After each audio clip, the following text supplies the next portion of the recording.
जरा सोचें, एक ऐसा शहर जो मुकम्मल तौर पर रेत पर बना हो और उसका मुस्तकबिल भी एक ऐसे वसीले पर टिका हो जो बस खत्म होने ही वाला हो।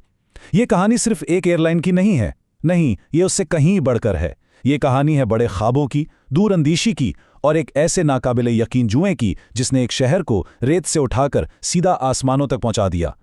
तो सवाल यही है, आखिर एक छोटे से सहराई शहर ने ये कमाल कैसे कर दिखाया? दुनिया की सबसे बड़ी बैनुल-अक़वामी एयरलाइन कैसे बना ली? इसका जवाब जहाज़ों में नहीं, बल्कि एक लीडर की उस सोच में छुपा है जिसने वो मुस्तकबिल देख लिया था जो उस वक्त किसी और को नजर ही नहीं आ रहा था। तो चलें कहानी शुरू करते हैं 1950 की दहाई से। दुबई के हुक्मरान शेख राशिद बिन सईद अल मखदूम को एक ऐसी हकीकत का सामना था जिसे अक्सर लोग नज़रअंदाज कर देते हैं। दुबई का तेल हमेशा नहीं रहेगा। चंद दहाइयों में ये सब खत्म हो जाएगा। मसला बिल्कुल साफ था। ये सिर्फ मईशत को बेहतर बनाने की बात नहीं थी, बल्कि इसे मुकम्मल तौर पर नए सिरे से बनाने की बात थी। उन्हें सिर्फ एक नया कारोबार नहीं चाहिए था, बल्कि अपनी बका के लिए एक बिल्कुल नया रास्ता चाहिए था। और इतने बड़े विजन की शुरुआत कहां से हुई? ये जानकर हैरत होती है कि शुरुआत बहुत ही मामूली थी। 1937 में सिर्फ 440 हिंदुस्तानी रुपए माहाना किराए पर एक समुद्री जहाज का अड्डा कायम किया गया।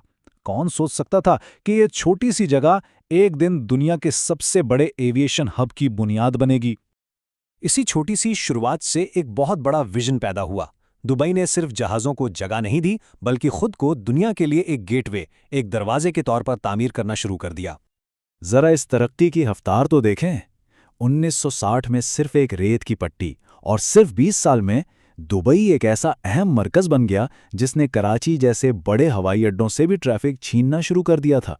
ये सिर्फ तरक्की नहीं थी, ये एक सोचा समझा मंसूबा था। हर बड़ी कहानी में एक मोड़ आता है, एक टकराव होता है। इमारात की कहानी में ये टकराव गल्फ एयर के साथ हुआ और इसी कारोबारी जंग ने बराह रास्त इमारात की पैदाइश की वजह बनी।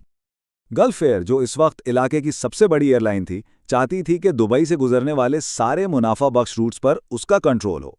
उनका प्लान था कि दुबई बस एक और स्टॉप बनकर रह जाए। लेकिन दुबई के हुक्मरानों के इरादे इससे कहीं बड़े थे।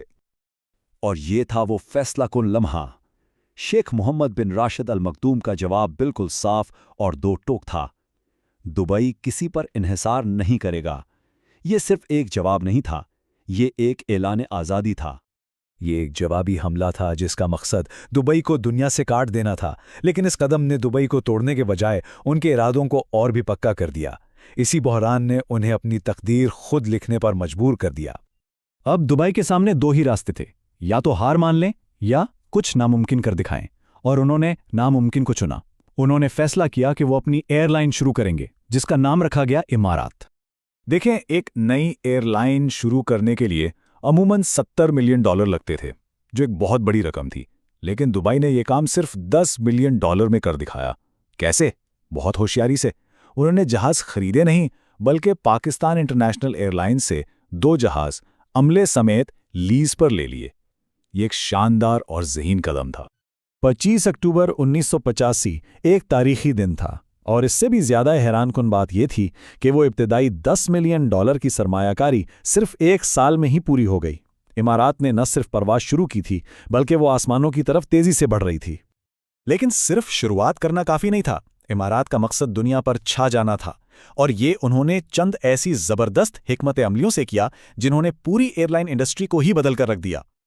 इमारात ने दुबई की सबसे बड़ी ताकत का इस्तेमाल किया।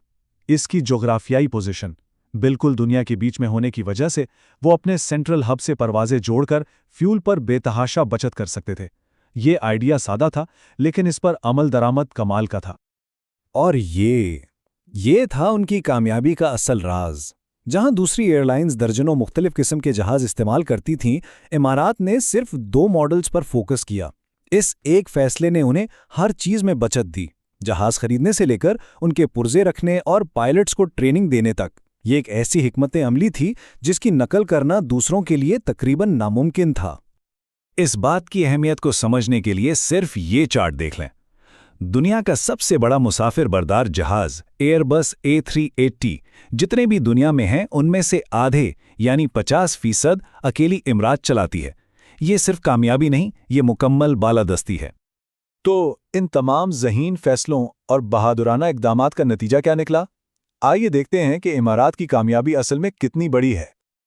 ये नंबर्स खुद अपनी कहानी सुनाते हैं। 1998 से लेकर आज तक इमारात ने एक साल भी नुकसान नहीं किया। एक साल भी नहीं। उन्होंने अरबों मुसाफिरों को अपनी मंजिल तक पहुंचाया है और हर साल मुसलसल अरबों का मुनाफा कमाया है। एविएशन की तारीख में ऐसी मिसाल मिलना मुश्किल है।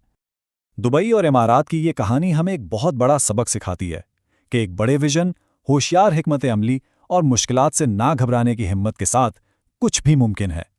तो ये हमें सोचने पर मजबूर करती है कि अगला वो कौन सा बड़ा आइडिया होगा जो हमारी दुनिया और हमारे मुस्तकबिल को एक नई शक्ल देगा।